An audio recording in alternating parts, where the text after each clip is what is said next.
Saiba nesse episódio quais são as tendências em desenvolvimento humano para 2021. Confira!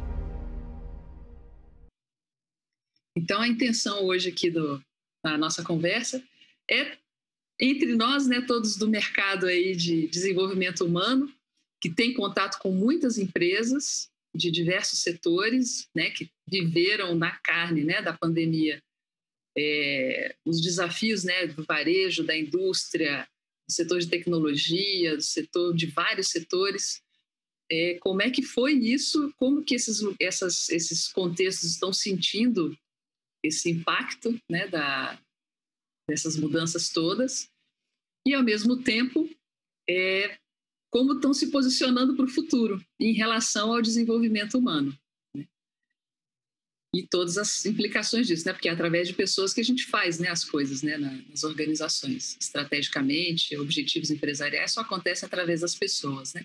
Muito legal a gente poder contar, né, com a presença de vocês para a gente discutir isso, né? A Mari lá da Duomo, o Léo da Five, o Raimundo da Tayon. Em poucas palavras, uma coisa importante que você acha em relação a essas tendências para 2021?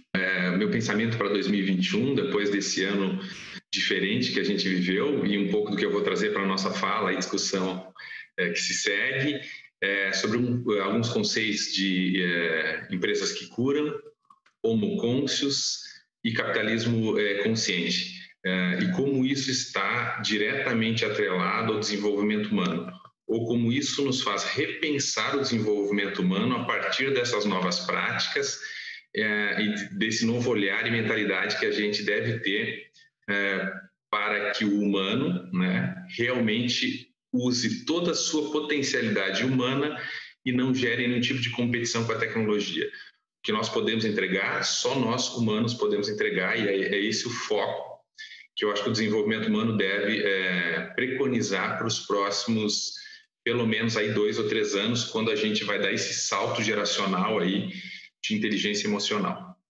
Olha, eu vou abordar mais o reaprender, da forma de nós nos relacionarmos perante a situação, não somente em casa, mas também no trabalho em si. É uma oportunidade que eu não sei se nós estamos aproveitando isso, tá? Então, esse reaprender o que é que eu faço com tudo isso e também dar uma visão, uma necessidade de uma visão realística, tá?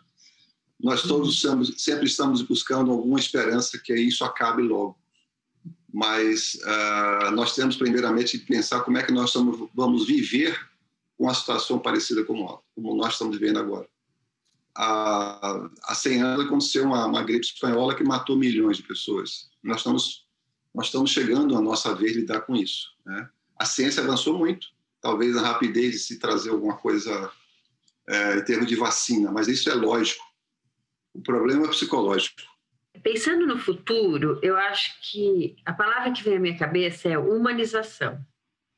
Uhum. Por incrível que pareça, nós humanos somos os seres que mais precisam de treinamento, de preparo para nos tornarmos mais humanos. E nós vivemos até o final do século XX uma grande revolução industrial, tecnológica, e entramos no século XXI com a revolução digital. Mas isso não necessariamente aumentou o coeficiente de bem-estar e de felicidade das pessoas. Então, eu entendo que a gente precisa voltar-se para o humano. Me parece que é justamente essa que é o grande desafio de 2021, né? Essa manutenção da saúde emocional diante das incertezas que se apresentam. E, como o Raimundo falou aí, né, a gente está muito esperançoso, gostaríamos muito que uma hora isso acabasse, mas ainda que a vacina chegue, os efeitos que foram causados já estão acontecendo e vão continuar ocorrendo por um bom tempo, né? Inclusive nessa questão da saúde mental, que realmente vai vir uma avalanche fortíssima. Eu que não sou da área, não trabalho com atendimento, né, terapêutico, tenho visto chegando mais perto, né, essa questão da saúde mental, pessoas próximas, e acho que isso vai de uma maneira mais ostensiva, né? Me parece que é algo que realmente a gente vai precisar estar mais preparado, né? E pensar melhor, né? Sobre essa questão. Esse tema é um tema que eu me apaixonei muito por esse tema. E estudei muito por questões óbvias. Primeiro, por meu interesse próprio. Eu entendi que eu precisava melhorar minha saúde emocional, porque às vezes eu vivia algumas situações, eu ficava irritada, ou às vezes vivia uma ansiedade muito grande. E eu sempre falo assim, que eu me aprofundo muito nos temas que servem para mim. Só que no decorrer do tempo eu percebi que são temas muito universais, né? Não é mesmo? Hoje mesmo eu estava falando com a minha estagiária e ela falou, meu Deus, eu não consegui fazer a postagem na segunda, eu fiquei quase sem dormir e tal. Eu falei, eu ia falar sobre isso com você, porque eu reli a sua entrevista de seleção e uma das coisas que você falou é da sua ansiedade. Então eu tinha certeza que você ia sofrer muito por conta disso. E o que eu peço para você fazer é relaxa. Não vai dar nada, não postou de manhã, postou à tarde, tá tudo certo. Só que isso eu fui aprendendo com o tempo, sabe? Essa flexibilidade. E hoje a gente sabe que grande parte do desequilíbrio emocional vem por conta das interpretações que nós fazemos. E é verdade que uma das emoções mais sentidas no tempo atual é ansiedade, seguida pela tristeza. Uhum. E dentro da minha abordagem, que é cognitiva, a gente sabe que cada emoção tem um tema específico. E o tema da ansiedade é a vulnerabilidade. Não uma vulnerabilidade saudável que todos nós temos, mas uma vulnerabilidade que catastrofiza ou exagera o perigo. E, por outro lado, a pessoa não consegue perceber os recursos de enfrentamento que ela tem. Então, olha o problema que ela se encontra, né? Então, ela vê um problema, ela aumenta aquele problema e diminui a capacidade dela enfrentar ou de pedir ajuda para resolver.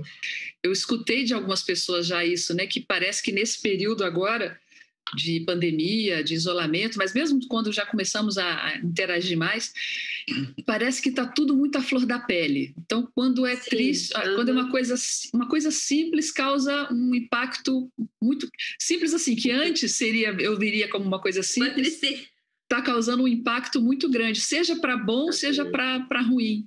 Sim. Então, é como se fosse um alto e baixo, muito altos e muitos baixos, para coisas que antes não tirariam tanto do eixo, né? Uma mudança de humor muito aprofundada, não é mesmo? Então, a gente desenvolve recursos e técnicas para as pessoas conseguirem fazer essa leitura. Isso não significa ser alienado, não sentir irritação, não sentir ansiedade, mas a questão é de você ser dominado por isso, não é mesmo? E quando, por exemplo, essa menina fala, ela fala, eu achei que você fosse não gostar, que eu ia ter uma reprovação. Eu falei, não ia acontecer nada disso.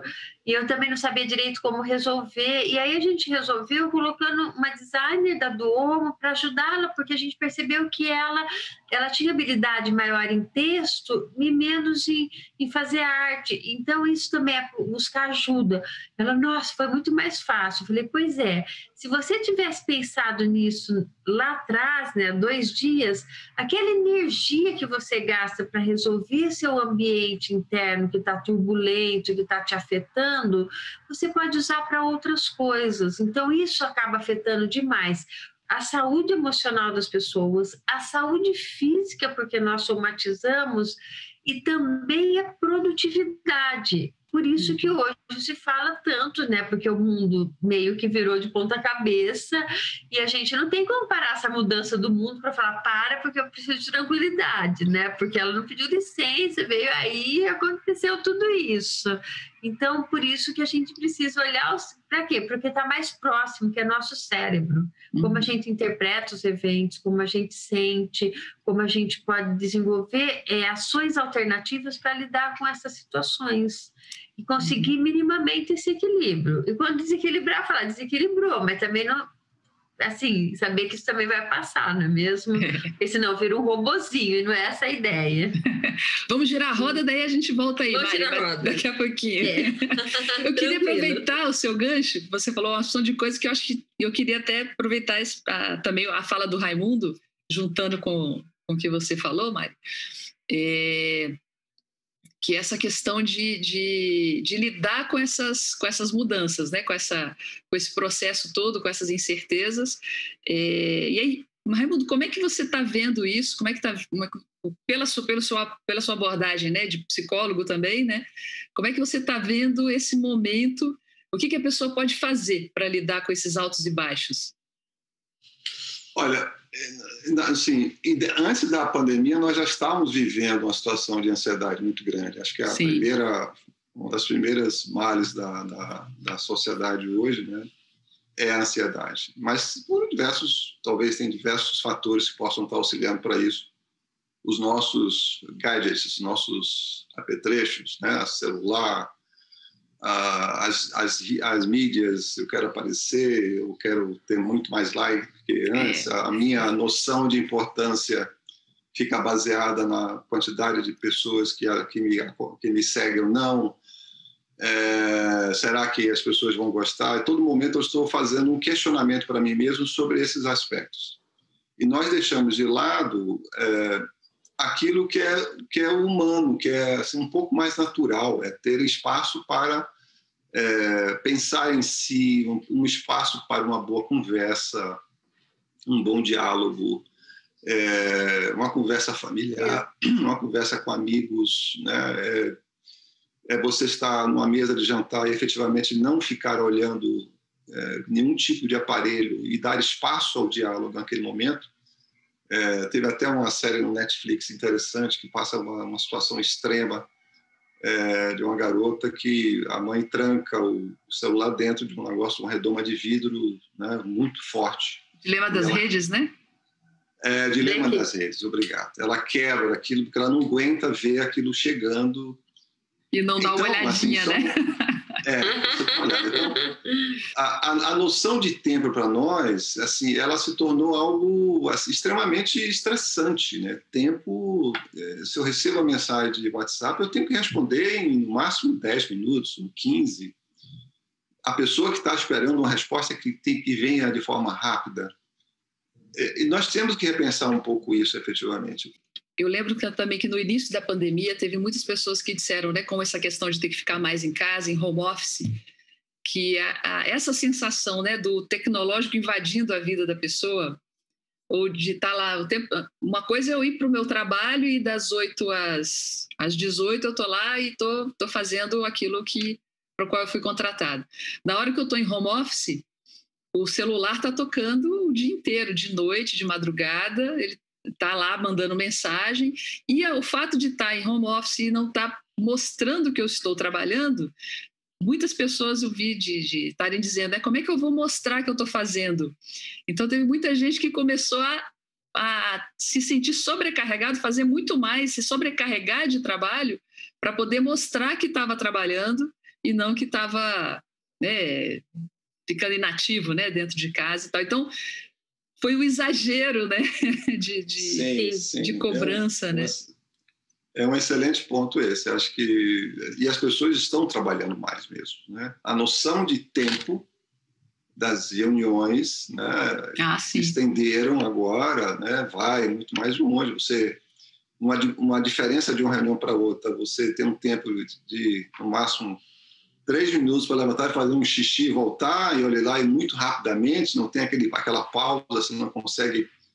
Enfim, isso está nos trazendo realmente, está nos tirando um pouco do nosso eixo. Mas é hora de repensar tudo isso. Já que você perguntou, eu acho que algumas conversas muito boas em casa, com amigos, né, seja por telefone, seja de forma atual, mas onde você não tem uma preocupação de estar trazendo alguma coisa de ansiedade, de tempo, enfim, eu acho que isso é uma coisa importante. Uhum. E você falou da questão de rever papéis, né? Achei bem importante isso também, que é um dos elementos de sobrecarga, né? Quando o papel dentro de casa, depois eu queria até ouvir a Mari, mas antes eu quero ver outra coisa do Léo. E é a sobrecarga dentro de casa também, né? Mas eu vou deixar esse tempo para a gente voltar nele depois, pode ser? Que é essa composição, assim, né? O trabalho que sempre teve, né? Doméstico, e ao mesmo tempo o trabalho profissional se sobrepondo à criação dos filhos e às vezes está todo mundo trabalhando dentro de casa e, meu Deus. E até queria ver como é que está sendo a experiência de vocês, né? Se vocês estão tendo isso está acontecendo com vocês também.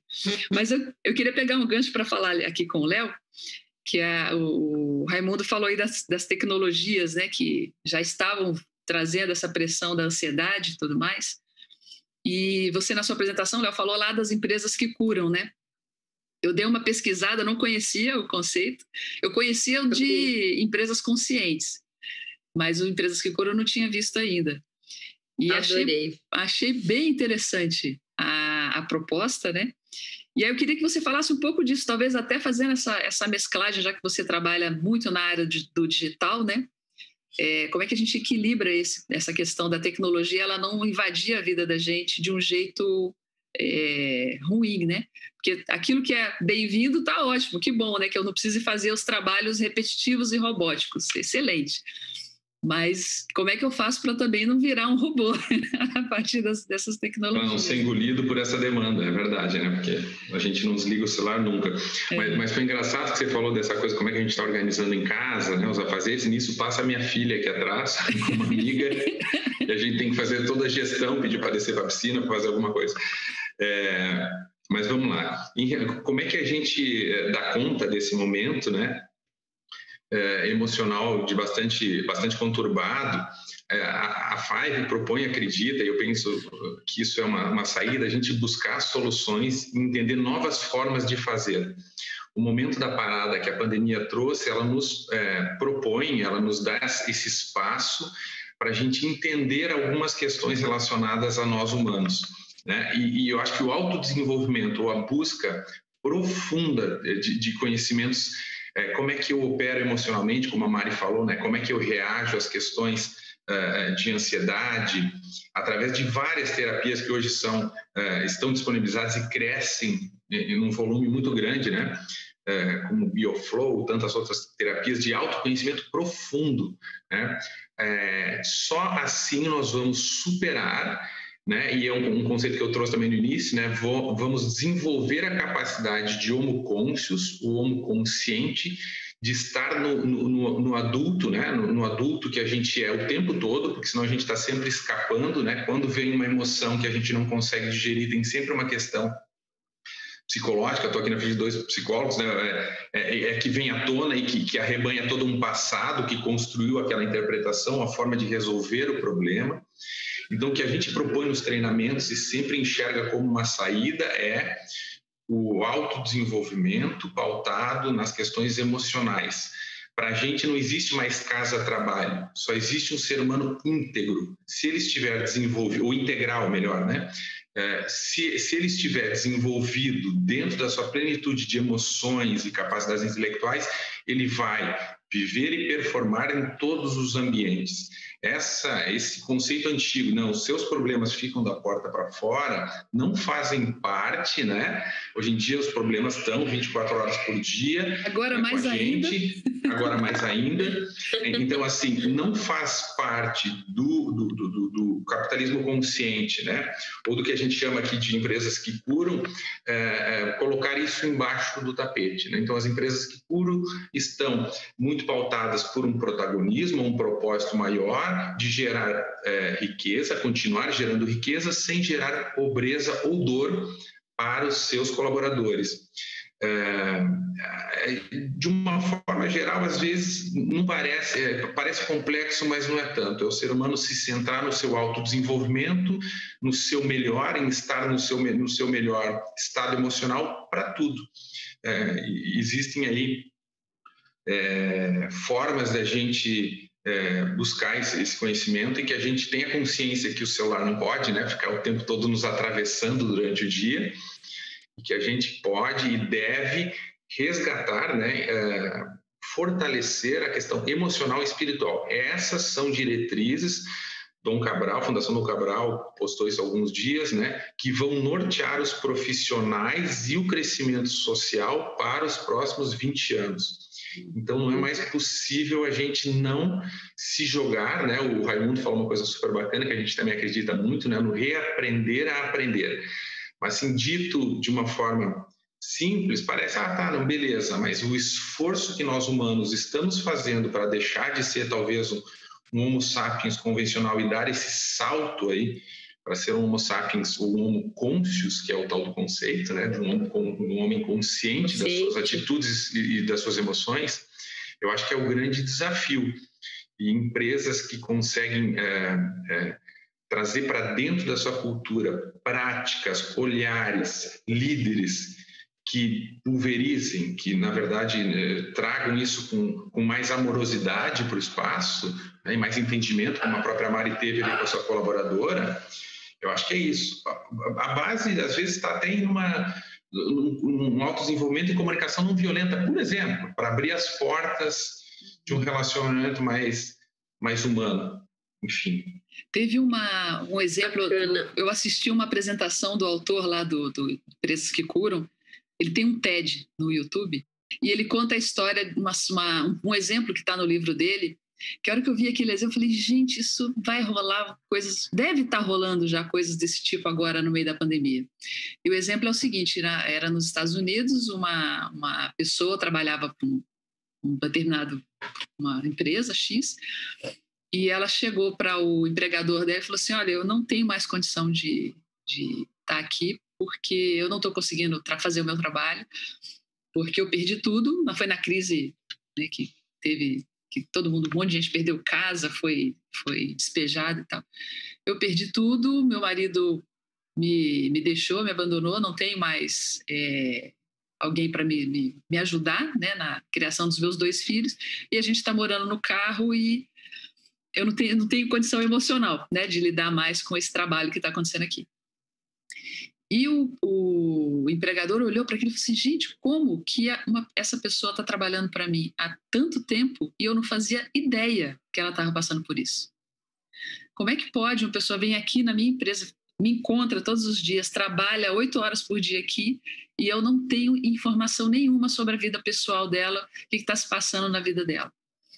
Então, achei muito, muito forte, muito interessante esse exemplo, porque não só a vida profissional e pessoal está se misturando na casa de quem está trabalhando, como está se misturando e está precisando estar presente também nos decisores, nos donos dos negócios também, né?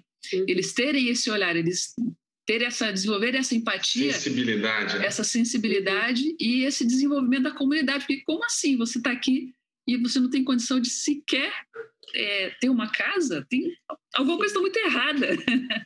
A gente precisa ter alguma atitude em relação a isso, né? Diga aí, só Mari. o fato de ouvir essa história, né, traz um acolhimento para a pessoa. E, invariavelmente, as pessoas conseguem achar soluções e apoio. E uma coisa que eu gosto de falar também, que quando a gente fala assim da inteligência emocional, é lembrar também das inteligências positivas. Não que exista alguma negativa, né? Todas são positivas, uma vez que ela tem uma função de sobrevivência, de adaptação e de resposta aos eventos que nós passamos. Mas tem emoções que nos causam muito bem e a gente acaba deixando de praticá-las. Por exemplo, gratidão. E a neurociência explica, se você fala assim, estou muito grato pela minha casa, mas daí você fala, mas o ano que vem eu quero trocar de casa. Então, essa gratidão, o cérebro não entende como uma gratidão plena. Mas aí, né? Porque se eu estou grato, mas eu quero uma outra coisa, é porque não está tão bom o negócio. Então, isso tem sido exercícios que a gente tem feito para resgatar esse tipo de emoção que gera um sentimento positivo nas pessoas, como alegria, não é mesmo? Como é que eu consigo me alegrar apesar de tantas dificuldades? Mas a gente tem motivos para se alegrar durante o dia. Como que a gente lida com situações, né? O Léo falou assim da questão do propósito, que quando a felicidade tem muito a ver com o trabalho engajado, quando você faz algo voltado para o bem comum, não só para o seu interesse pessoal. E aí você bota um esforço, bota uma energia para isso. Então, isso gera mais bem-estar, isso gera mais felicidade. Então, a gente precisa, invariavelmente, sair dos vieses que foram construídos nas décadas passadas, que tem a ver assim, com o que seria bem-estar, o que seria saúde emocional, saúde mental, para a gente começar a construir dessa forma e viver dentro de uma nova mindset, não é mesmo? Isso. Um novo modelo mental. E eu acho isso fantástico, não é mesmo? Eu sempre falo assim, se você está triste, fica triste. Não precisa trocar tristeza pela alegria, você pode trocar pela esperança. Uhum. E a esperança no sentido ativo, que as coisas não vão ficar do jeito que elas estão, elas têm um movimento. Por outro lado, a realidade é o que é, então não adianta a gente brigar. No mindfulness a gente fala isso, né? Que é o processo de negação. Aceitação não é passividade, é saber que tem coisa que é maior que eu não posso brigar com isso. Eu preciso ter uma clareza disso. E aceitar e abraçar. E aí sim eu penso que eu vou fazer e buscar melhores alternativas, porque ficar brigando com algo que não vai mudar é um trabalho assim, muito improdutivo, não é mesmo? E a gente faz isso, né? Nossa, não acredito que esse ano está sendo desse jeito, não acredito que a pandemia ainda não terminou. Não terminou, gente. E eu sempre falo, tem muita gente trabalhando, não é mesmo? Tanto assim, por exemplo, na clínica, olha que bacana, né? Eu acho muito legal quem vem assim da área corporativa, que vai atender em clínica, e daí conhece muito profundamente as dores que a pessoa está vivendo lá e consegue fazer um trabalho mais próximo, né, dessa realidade. E vão surgindo essas novas possibilidades. Eu vou pegar um pouco do gancho aqui. Você falou na história da pessoa que trabalhou muito. Eu fui uma pessoa que trabalhei durante 30 anos na área corporativa, né? E a psicologia sempre fez parte da minha vida como pessoa, efetivamente, como profissional, mas apesar de ter sido executivo de uma grandes organizações. E agora, sentando um pouco fazendo processo terapêutico com pessoas. Tem dois aspectos que são importantes aqui, que às vezes não, muitas vezes me dá uma certa, algumas vezes tristeza, mas outras vezes esperança. Primeiro é a relação capital-trabalho. Assim que eu me formei, eu li um livro chamado A Loucura do Trabalho. Foi minha especialidade, inclusive, quando eu fiz a minha tese na época, né, de quando me formei, eu voltei para a parte corporativa. E vi muitas coisas realmente de arrepiar. Então, inseri nesse mundo e tal. Comecei a trabalhar numa grande organização e comecei a sentir isso um pouco na pele, mas trabalhei para uma organização que eu me sentia muito bem. Aliás, tinha espaço para isso, ainda bem, né? O começo foi interessante. Mas, por outro lado, em seguida eu li um livro de um cara que está esquecido no Brasil, que é o Ricardo Semler, Virando a Própria Mesa. O Ricardo Semler criou aquilo que nós estamos falando 20 anos depois, ou 25 anos depois, que ele escreveu um livro chamado Virando a Própria Mesa, numa própria empresa. Aliás, ele hoje é um cara de sucesso lá na Europa, tem uma grande organização, uma consultoria que trabalha com gestão diversificada e gestão moderna, né? É justamente mudar um pouco essa questão capital-trabalho. Assim, poxa, eu sou dono de empresa, eu tenho que ganhar muito sempre, mas eu também quero trazer alguma coisa boa para os meus empregados, funcionários, assim como o caso que a Ana falou. Será que as pessoas estão tendo um olhar humano, né? Eu estou colocando quem é dono de organizações e olha isso e tem políticas voltadas para pessoas, mas muitas vezes não é isso que nós enxergamos, né? E isso se reflete aonde? Na liderança, que deveria ter um pouco mais de atenção ao contexto de uma comunicação mais empática. Nós vemos sofrimentos das pessoas com relação à pressão excessiva no trabalho, gerando ansiedade, né? Eu tenho algumas pessoas no qual eu atendo que eu vejo claramente isso. Então, assim, e a pandemia veio junto com um tempero bem, uma pimentada, era uma pimentada nisso tudo. Mas existem movimentos que está se revendo isso, ainda bem, mas com um pouco mais de força, mas ainda é muito pequeno. Então, assim, até quando nós vamos continuar, nós como organização, eu falo de maneira geral, a trabalhar da maneira que nós trabalhávamos no século XX? Eu diria que algumas organizações trabalham como no começo do século XX, tá? 1920, 1930. Porque isso é uma fábrica, algumas vezes, de fazer as pessoas estarem doentes Loucas. mesmo, né? Gerando ansiedade. Então, esse é um ponto que nós temos que colocar, né? Como é que eu trago a saúde mental dentro da minha organização? A empresa, eu não conheço empresas que curam, agora fiquei curioso para conhecer. Assim, também nós não estamos falando de ser bonzinho. Às vezes as pessoas se confundem. Você está dando uma questão humana mais justa às pessoas. Esse é o ponto. A justa, uma coisa, a relação justa, capital-trabalho, ela é mais humana. Eu tenho uma quantidade X de ganhos, mas também eu divido isso com as pessoas que estão comigo, divido isso com diversas formas, divido isso com um plano de médico que dê condições de pessoas procurarem um psicólogo e se tratarem, que tenham assistência médica digna para toda a família, que tenham os outros benefícios que se pode estar ajudando, que tenham principalmente um ambiente que me traga esse tipo de satisfação, que eu passo as minhas 8, 10, 12 horas dizendo, poxa, eu estou fazendo um trabalho digno, um propósito, eu sou respeitado aqui como pessoa, como indivíduo. Esse é o desafio que nós temos. Queria trazer o Léo para essa roda aqui pro tecnológico, Léo, que uma das coisas que a gente viu acontecendo aí na pandemia também foi, a partir dos aplicativos, por exemplo, né?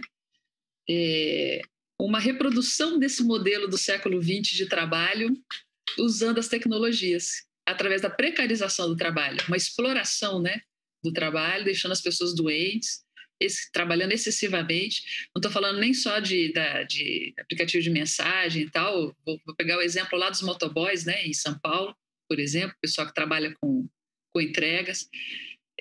Então, você vê, né? Talvez esse seja o melhor exemplo, né? Talvez esse seja o melhor exemplo de uma precarização brutal, né? Exatamente. Então, quer dizer, você vê, né? A tecnologia em si, ela não vai piorar ou melhorar as coisas. A grande diferença aí é como que a gente está se posicionando em relação a isso. O que a gente está permitindo que aconteça a partir dessas tecnologias, né?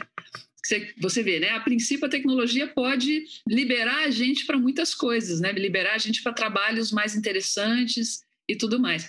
Mas o que a gente viu agora no início da pandemia foi, e continua acontecendo, foi o uso de novo para um processo de exploração e de precarização, né?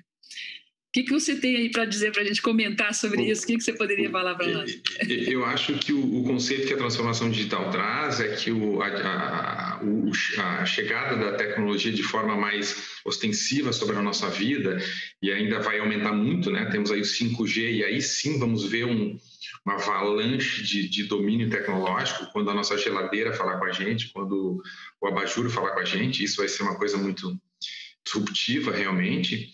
Mas o conceito da transformação digital é o seguinte, que a tecnologia é o meio. Se você não tem um propósito maior, né? Eu atendia várias empresas que diziam, Léo, eu tenho dinheiro para a tecnologia mais absurda do mundo, né?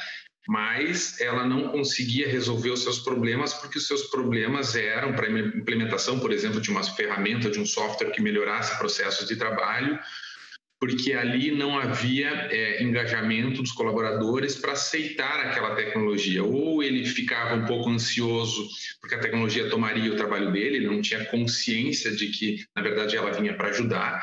Então, ele sabotava o projeto ou se auto-sabotava e adoecia, né, todo o seu entorno, ele e o seu entorno. O que a gente vê cada vez mais forte, né? Tem uma escola que chama Sonata Brasil, que propaga muito essa questão, né?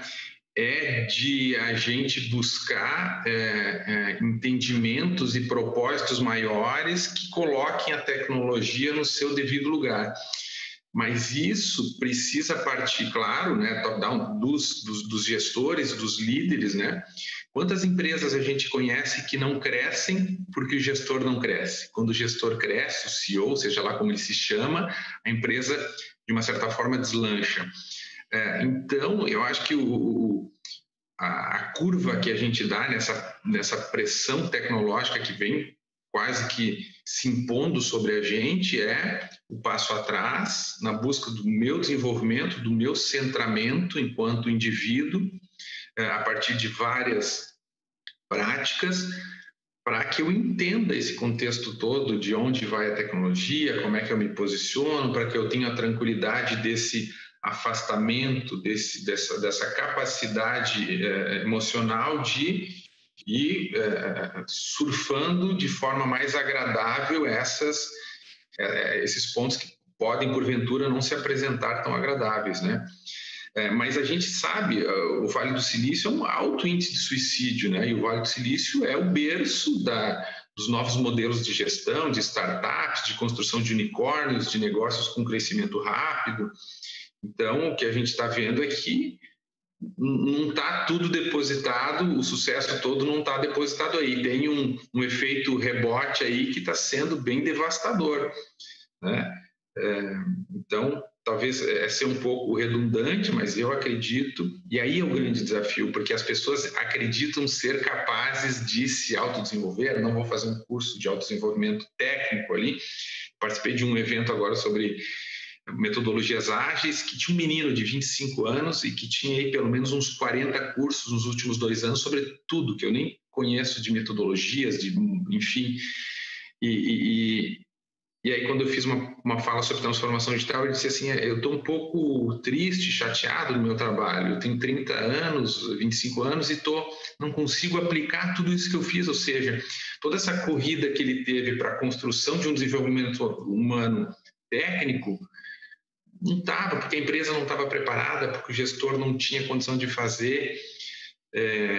Então, eu acho que é uma coisa quase holística que a gente deve buscar agora, assim, é sair dessa aura mais convencional, humana, para a gente conseguir atingir o nível que realmente a gente precisa para evoluir enquanto sociedade, né? Temos que quebrar vários olhares, como o Raimundo falou, empresas grandiosas, grandes, gigantes, ainda trabalhando com metodologias de sofrimento, né? Gerando uma riqueza única, né? Eu vi o exemplo dessa semana, era o diretor que ganhava 1 milhão por ano, e o empregado, 5 empregados que ganhavam 5 mil, ou seja, ganhavam 60 mil. Né? Empresas que curam, e esses líderes que curam, eles já conseguem equilibrar isso. Não adianta eu só estar bem. Se o meu entorno não estiver bem, não vai me adiantar essa. Então, é quase como uma onda, né, que a gente vai construindo essa compreensão. Já tem líderes assim, né, que estão, de uma certa forma, dividindo. Não é possível. O Bill Gates dizia assim, né, que faço eu com 3 milhões de dólares por dia ou por hora que ele tinha para gastar? Impossível, eu não consigo. O mundo ficou pequenininho para o meu dinheiro, então tem outra coisa que eu preciso descobrir o que é. Ele dizia, e é bem interessante. Então, eu acho que o olhar é realmente a busca pelo desenvolvimento emocional e espiritual para um nível que a gente talvez ainda desconheça. Acho que isso tem tudo a ver com a mentalidade de abundância, que a gente tanto fala aqui, né, do mindset de software mental. Porque abundância não é muito para poucos e pouco para muitos. O muito que tem é para todos. Só que a abundância coletiva, né? É para todo mundo. E não pode ser concentrado, não é tudo para um só, ou a maioria para um só. A gente precisa aprender a fazer essa distribuição. Ok, alguns vão ter mais, faz parte. Ok, alguns vão ter mais. Mas não pode ser um negócio desigual. A gente precisa trabalhar de um jeito mais equilibrado, encontrar esse equilíbrio. E se não tiver saúde mental, gente, vai ser... Olha, se a gente não trabalhar esse processo da saúde mental, onde as pessoas estão a maior parte do tempo delas, que é no ambiente de trabalho, a gente vai ter uma pandemia de saúde mental muito pior e que vai se reproduzir por um bom tempo. E já está se mostrando isso já faz tempo. E com essa questão de crianças ter que ficar em casa, adolescentes ter que ficar em casa muito tempo, o efeito rebote disso vai durar um bom tempo. A gente vai precisar saber lidar com esse negócio. A gente vai precisar se instrumentalizar para lidar com a saúde mental. Diga aí, Raimundo. Com certeza. Eu vou pegar uma carona da fala que foi colocada agora. Ela comentou sobre a questão do que tipo de formas nós temos no trabalho hoje, que tipo de comportamentos, né? E aí eu vou puxar um pouco a questão dos arquétipos que nós criamos ao longo do tempo.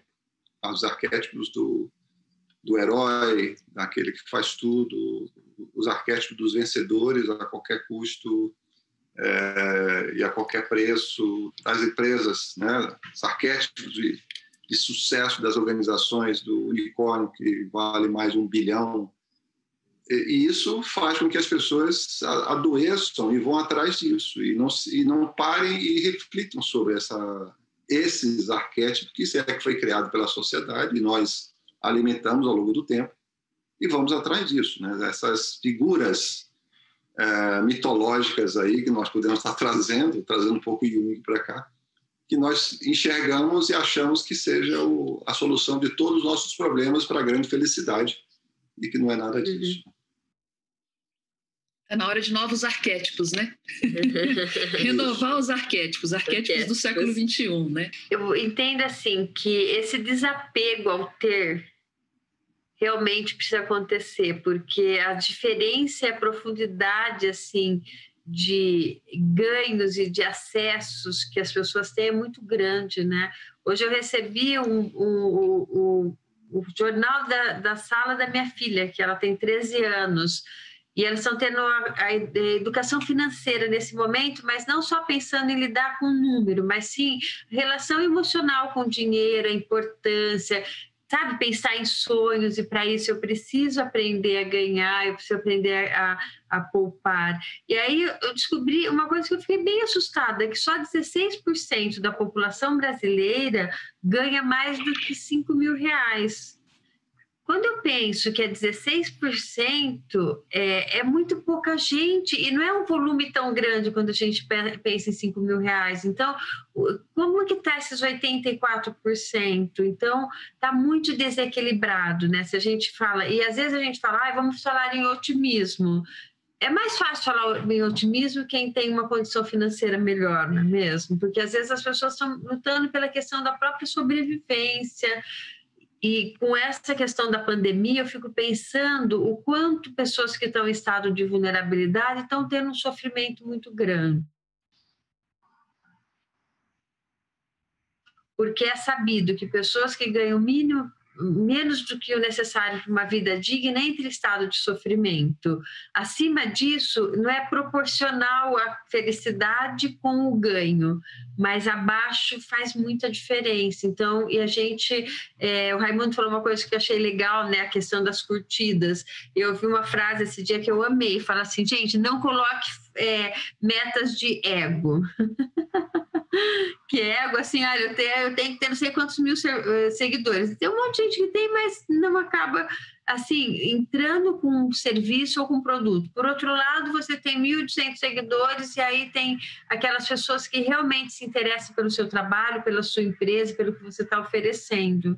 Então, acho que a gente tem que mudar um pouco isso, e para mim tem um pouco a ver com ego, sabe? É conseguir pensar um pouco mais no outro. Gente, isso é um exercício muito difícil. O que acontece? Durante 13 mil anos de cultura do patriarcado, foi se estimulado a competição. É o ganhar, é o ganhar em detrimento da saúde do planeta, da saúde das pessoas, não é mesmo? E nós temos essa consequência agora. Eu moro em Curitiba, e Curitiba é uma cidade que chovia 2 dias com sol, 1 dia com chuva. Hoje nós temos 36 horas de fornecimento de água e 36 horas de não fornecimento. E eu moro num bairro classe média, média alta, que é o Ecoville. E percebe, daí as pessoas falam, que absurdo, isso é uma catástrofe. Não, gente, isso não é uma catástrofe. Isso é uma reação, é uma resposta de como a gente foi explorando o planeta sem pensar holisticamente, sem pensar nas próximas gerações. Então, nós vamos precisar cuidar disso. E aí a gente precisa dessa energia do feminino, que é o colaborar, que é o fazer juntos, não é mesmo? Então, e a gente precisa trabalhar muito isso, trabalhar assim, nossa, internamente. E nem, por exemplo, hoje eu vi o Raimundo falando de arquétipos, a Dani trazendo essas referências, o Léo falando de empresas que curam. Eu falo, puxa, que legal, eu quero conhecer mais isso, né? Então, se empolgar com isso que o outro faz. E para isso a gente tem que estar muito bem trabalhado espiritualmente e diminuir nosso ego. Muito bom. Muito. É um exercício. Eu tô falando que eu tô falando isso, mas eu não estou pronta, tá? Não sou referência para ninguém. Aliás, super mulher, eu falei assim, a gente pode aprender com a trajetória dos homens. Os homens já entenderam que super-homem não é negócio, né? Vestir a capa e a cueca por de fora. As mulheres não precisam ir por esse caminho. A gente não é super mulher, vamos entender isso, que daí vem outro tema também da vulnerabilidade, que é algo super bacana, né? Quando a Brené Brown trouxe esse conceito. Muito bom. Eu vou tentar recuperar, então, o que foi o início da nossa fala, como é que a gente trabalha emocionalmente, né? Ou como que a gente consegue desenvolvimento emocional para atravessar momentos difíceis como esse que a gente vive, né? Não tem saída se não for voltar para si. É a primeira vez na história da humanidade que a tecnologia nos joga para dentro da gente mesmo. O que a gente tem que entregar agora é a nossa parte humana e o compromisso com toda essa história da sociedade evolutiva, que é se melhorar, ser melhor, buscar ser melhor. E eu acho que chegou a hora, concordo plenamente com a Mari, a energia feminina tem que tomar espaço e mostrar também a sua força e a que veio, porque é ela que vai organizar e harmonizar, né? Fazer com que a gente enxergue de forma igualitária, né? Que podemos ganhar todos, do ponto de vista talvez econômico, coisas mais próximas, e que o mundo vai ficar melhor, não seremos mais infelizes por isso, né? Ou quem ganha mais ou quem ganha menos, e que isso tudo vai nos aproximar enquanto seres humanos, né? Ocupantes do mesmo corpo, da mesma espécie. Então, eu acho que esse é o desafio. Como fazer isso? Eu acho que tenho entendido, muitas coisas eu aplico a mim mesmo, vários cursos eu me jogo como laboratório, né? E sinto na pele o desafio que é desconstruir todo esse histórico do patriarcado, de pensamento, de machismo, e como que isso me joga para uma mentalidade, um mindset de escassez. Então, essa virada de chave que é bonita nas palestras e que a gente ainda está aprendendo a construir, né, que é começar a olhar o mundo de forma abundante e coletiva, né? O mundo ficou pequeno, precisamos e conseguiremos, com certeza, nos organizar aí esses 7 bilhões, em função até de globalização, né, de raças diferentes, de credos diferentes, entender que a gente precisa se harmonizar para continuar seguindo, né? Isso dentro das organizações ou não, como eu falei, uma vida mais saudável. Legal. Muito bacana. Olha, né? Tá aparecendo um tema aí para o futuro, hein? Patriarcado. Mas esse você pode me chamar. Eu amo falar sobre isso. Vou gostar de falar disso. Raimundo, você quer passar aí suas palavras aí para a gente fechar? Sim, eu vou até dar uma dica de um livro muito interessante chamado Cálice e a Espada. Fala da história da humanidade, desde a época do matriarcado, que as pessoas confundem como se as mulheres tomassem conta de tudo, não era nada disso, né? Efetivamente, era uma forma diferenciada de se gerenciar as famílias e os locais no qual viviam. Então, vale a dica, o Cálice e a Espada fala bastante sobre isso e toda essa história, e que culminou no nosso patriarcado e que nós vemos aí o estrago que estamos vendo. Olha, as palavras do Léo foram bem interessantes. Eu posso complementar, inclusive, com um aspecto do reaprender e assim, para não parecer complexo, eu começaria em casa. Assim, trabalhar o diálogo, observar bem se eu tenho filhos, como é que estão meus filhos, se eu estou dando espaço para eles, para uma boa conversa, se eu consigo observar direito o comportamento deles, como é que eu posso ser mais ativo, como é que eu posso mais ser colaborativo, se eu tenho 1000 amigos ou seguidores, que eu pelo menos tenha 5 amigos que eu possa estar conversando de fato e se abrindo para eles, falando das minhas angústias, sem medo de ser julgado por isso. Então, esse reaprender começa assim no espaço ao redor. A gente pode até desenhar um círculo, começando com aqueles círculos menores com as pessoas que estão convivendo conosco. Porque aí a gente começa a rever um pouco aqueles conceitos nossos que por uma, sei lá, por uma questão de pressão, né, da sociedade, que eu acabei sendo engolido, nós acabamos sendo engolidos por isso, né? E é que a pandemia veio acelerar mais ainda esse aspecto. Eu não penso mais sobre isso, eu faço. Eu estou fazendo por fazer, eu não estou tendo consciência do que eu estou fazendo, isso é péssimo, né? Eu faço por fazer, eu faço porque precisa ser feito. Não, por que eu faço? Qual é o objetivo que eu tenho? Poxa, como é que eu posso fazer isso de maneira correta, mais humana? Então, assim, começando por aquilo que está próximo de nós. E aí eu vou ampliando um pouco, para nós termos um pouco mais de consciência desse humano, belo humano que vive dentro de nós e que nós deixamos ele assim meio encostado, sabe? Acho que... E outro ponto interessante, nós estamos nos maltratando também, né? Nós precisamos gostar da gente um pouco mais, mas não gostar do ego, não. Não é gostar comprando coisas no shopping para me sentir bem. Eu gostar me entendendo um pouco mais. Eu gostar amando aqueles que estão próximo de mim, mas também amando aquilo que eu faço. Isso é o gostar da gente. Então, talvez é um pouco de cura, começando por aí, né? Que legal. Essa fala aí de vocês toda me lembra muito uma linha de terapia que eu tenho estudado, tenho lido muito para ver se eu aprendo a lidar com esse momento, que é a terapia da aceitação e compromisso. Então, o primeiro passo, né?